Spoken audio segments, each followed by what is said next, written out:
Ayun na nga, no? Check muna tayo ng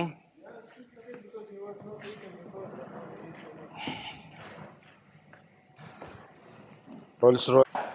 Battery test muna tayo ng Rolls Royce. Battery test tayo.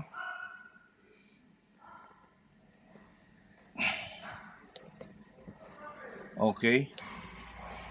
AGM yung battery natin. AGM spiral. CCA. Nakasulat sa baterya yan. 850.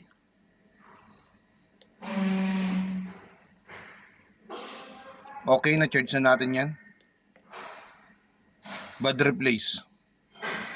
Bad replace ang battery natin. Print natin yung result para maipakita natin sa customer.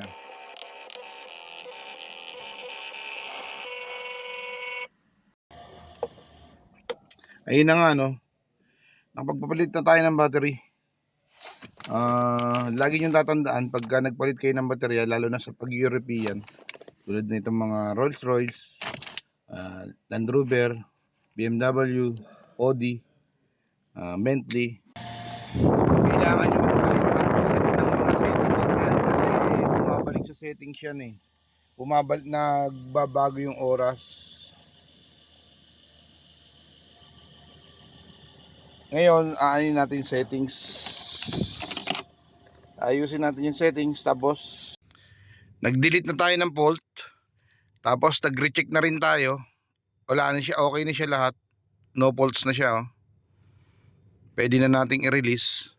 No faults na rin siya sa cluster. Okay na, naka-settings na lahat. Ayun, naset na natin ang date and time. Yun naman, kailangan nating nag-battery registration tayo.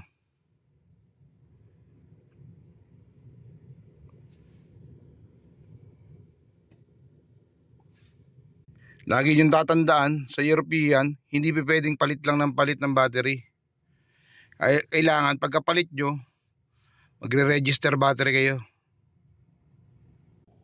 Pag hindi kayo nag-register battery sa European, abay hindi ubra.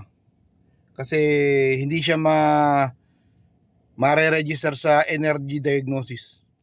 Yun ang importante. Hanggang sa muli, mga kahatak, peace.